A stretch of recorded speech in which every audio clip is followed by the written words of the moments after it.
Assalamualaikum dear students, we are learning science of class 5। Previous class में जो हमने melting, boiling and freezing discuss किया था। Melting point जब एक सॉलिड वो लिक्विड में कन्वर्ट हो जाए एक ख़ास टेम्परेचर पर तो उसे हम मेल्टिंग कहते हैं। इसी तरह बॉइलिंग जब लिक्विड ये गैस में कन्वर्ट हो जाए तो उसे हम बॉइलिंग कहते हैं। और फ्रीजिंग जब लिक्विड ये सॉलिड में कन्वर्ट हो जाए। ठीक है, ये मेल्टिंग प्रोसेस का रिवर्स है। ठीक है, उसका उलट है। फ्रीजिंग जब लिक्विड ये सॉलिड में कन्वर्ट हो जाए टेम्परेचर में डिफरेंस की वजह से तो उसे हम फ्रीजिंग कहते हैं। मेल्टिंग मीन जब सॉलिड ये लिक्विड में कन्वर्ट हो जाए, बॉइलिंग लिक्विड ये गैस में कन्वर्ट हो जाए। ठीक है, इस तरह जो फ्रीजिंग है, फ्रीजिंग हम कहते हैं कि जब लिक्विड ये सॉलिड में कन्वर्ट हो जाए। एक कीवर्ड बच्चों आपने याद रखने हैं, ब्रीज। ब्रीज मीन जो सुबह के वक्त ठंडी हवा चलती है। ठीक है, या इसे हम बस ठंडी हवा भी कह सकते हैं। ब्रीज मीन ठंडी हवा। ड्यू ड्रॉप्स मीन शबनम के कतरे। ड्यू ड्रॉप्स मीन शबनम के कतरे। ब्रीज ठंडी हवा, ड्यू ड्रॉप्स शबनम के कतरे। अब हम बच्चों ऑपरेशन पढ़ेंगे। हमने तो 3 प्रोसेस डिस्कस कर लिए। जो मैटर है उनके स्टेट में जो चेंजेस आते हैं उनके 3 प्रोसेस हमने डिस्कस कर लिए। अब हम चौथा डिस्कस करेंगे, वो है evaporation. Place a bowl of water under sunlight and observe it after an hour. आप एक बर्तन में पानी रख ले। ठीक है, सूरज की रोशनी के नीचे, और फिर 1 घंटा बाद उसे देख ले। You will see a decrease level of water in the bowl. तो आप देखेंगे कि वो जो बर्तन है उनमें पानी की मिकदार वो कम हुई होगी।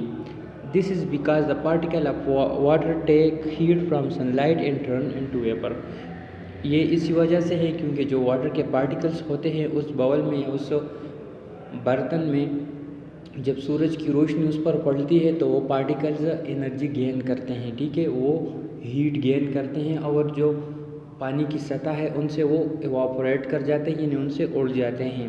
This process is called evaporation. इसे हम इवापोरेशन कहते हैं। It takes place at all temperature. ये हर टेम्परेचर पर ये प्रोसेस जारी रहता है। ठीक है, यानी अगर बॉइलिंग और इवापोरेशन में डिफरेंसेस ये है कि ये जो बॉइलिंग है वो एक ख़ास टेम्परेचर पर होगा। फॉर एग्जांपल वाटर ये 100 डिग्री सेंटीग्रेड पर बॉयल होता है। ठीक है, जबकि जो इवापोरेशन है ये हर टेम्परेचर पर जारी रहता है।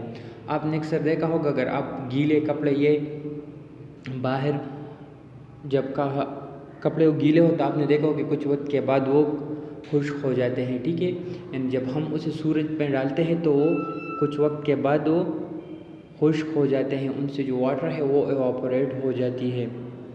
ये भी इसी प्रोसेस के ज़रिए होता है।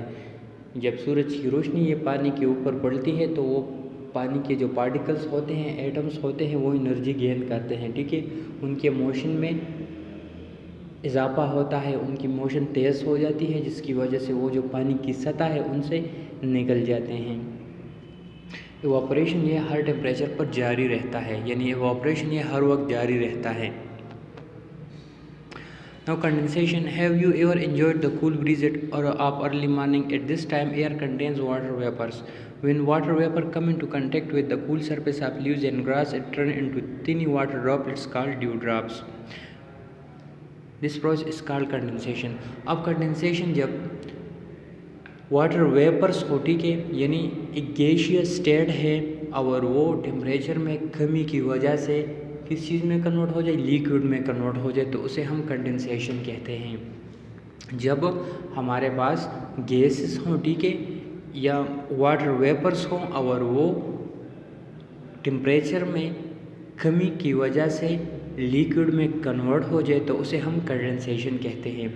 इसके एग्जांपल में सुबह जो ठंडी हवा चलती है, क्योंकि सुबह के वक्त टेम्परेचर ये कम होता है। ठीक है, और हमारे बॉडी का टेम्परेचर ये कम होता है, और जब ये जो हवा होती है उसमें चूँकि वाटर ये पार्टिकल्स मौजूद होते हैं, जब वो हमारे साथ टकराते हैं तो हमें ठंडक महसूस होती है। इसी तरह आपने अक्सर देखा होगा, जब आप किसी गिलास में ठंडा पानी डालते हैं तो जो ग्लास होता है उसके इर्द गिर्द छोटे छोटे से ड्रॉपलेट्स ये जमा होते हैं। ये भी कंडेंसेशन की ही एक एग्जांपल है। यानी जो ग्लास है उसकी टेम्परेचर ये कम होती है और इर्द गिर्द वाटर वेपर्स जब उसके साथ टकराते हैं तो उनकी भी टेम्परेचर कम हो जाती है और वो गैस से लिक्विड में कन्वर्ट हो जाते हैं। Water droplets on the outer side of a cool glass are formed due to condensation.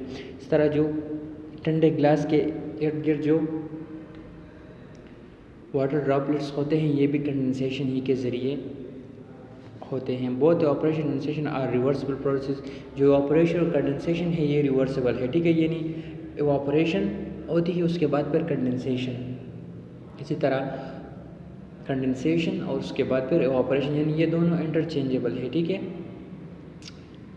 यानी लिक्विड है वो इवापोरेट हो गई गैस में और गैस वो वापस कंडेंस हो गई लिक्विड में।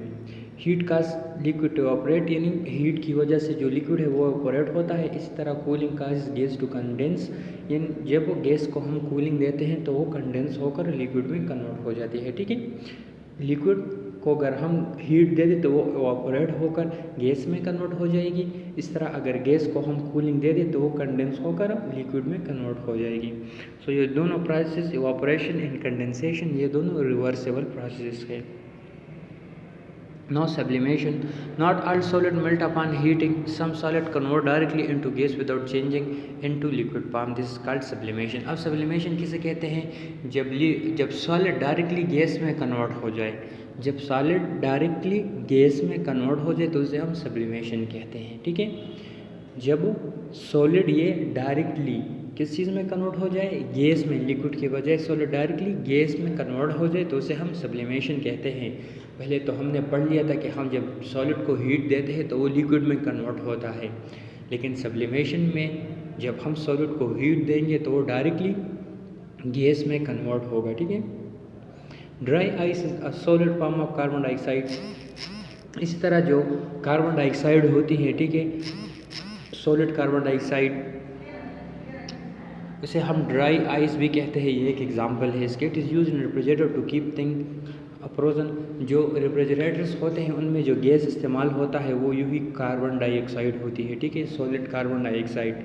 तो हम देखते हैं कि वो डायरेक्टली जो सॉलिड फॉर्म होती है उससे डायरेक्टली गैस में कन्वर्ट होती है। At temperature it does not melt but changes into a gaseous state directly, ठीक है। जब आप फ्रिज के दरवाज़ा जब आप खोलते हैं ना तो उससे जो धुआं सा निकलता है वो यूँ ही कार्बन डाइऑक्साइड होती है जो कि सॉलिड से डायरेक्टली गैस में कन्वर्ट हो जाती है। तो सब्लिमेशन ये वो प्रोसेस है जिसमें सॉलिड या डायरेक्टली हीट देने पर गैस में कन्वर्ट होगा, ठीक है। एग्ज़ाम्पल में जो ड्राई आइस है जो हम रेफ्रिजरेटर्स में यूज़ करते हैं वो इसकी एग्ज़ाम्पल है। तो बच्चों हमने evaporation, condensation and sublimation discuss कर लिया। इवापोरेशन मीन जब सूरज की रोशनी पानी के ऊपर पड़ती है या दूसरे लिक्विड के ऊपर पड़ती है तो जो लिक्विड के पार्टिकल्स होते हैं वो एनर्जी गेन करते हैं, उनके मूवमेंट में इजाफा होता है और वो उस सतह से लीव करते हैं, यानी उस सतह से वो उड़ जाते हैं, उसे हम इवापोरेशन कहते हैं। अब जब वाटर वेपर्स हमारे इर्द गिर्द जो हवा है इसमें बहुत सारे वेपर्स मौजूद होते हैं वाटर के, ठीक है, यानी वाटर मौजूद होती है गैस हालत में। अब जब ये वाटर किसी कूल्ड सरफेस के साथ टच हो जाते हैं तो वो गैस से लिक्विड में कन्वर्ट हो जाते हैं। इस प्रोसेस को हम कंडेंसेशन कहते हैं, ठीक है। यानी कंडेंसेशन मीन जब गैस ये लिक्विड में कन्वर्ट हो जाए, ठीक है। जब गैस को हम कूलिंग दे दें और वो लिक्विड में कन्वर्ट हो जाए तो उसे हम कंडेंसेशन कहते हैं। जबकि इवापोरेशन जब हम लिक्विड को हीट दे दें और वो गैसियस फॉर्म में कन्वर्ट हो जाए। जो इवापोरेशन है ये हर टेम्परेचर पर जारी रहता है, ठीक है। इस तरह जो इवापोरेशन और कंडेंसेशन है ये दोनों इंटरचेंजेबल है, यानी ये चेंज होते रहते हैं। उसके बाद फिर हमने सब्लिमेशन पढ़ लिया। सब्लिमेशन मीन जब सॉलिड हीट देने से डायरेक्टली गैस में कन्वर्ट हो जाए, ठीक है। हीट देने पर जब सॉलिड डायरेक्टली ये गैस में कन्वर्ट हो जाए तो उसे हम सब्लिमेशन कहते हैं। इसके एग्जांपल में ड्राई आइस शामिल है। अब ये सेगमेंट्स बच्चों आपने कंप्लीट करने हैं। डिफाइन सब्लिमेशन, सब्लिमेशन किसे कहते हैं, सब्लिमेशन की डिफिनीशन आपने लिखनी भी है और याद भी करनी है। डिफाइन सब्लिमेशन, सब्लिमेशन किसे कहते हैं या सब्लिमेशन की तारीफ लिख के।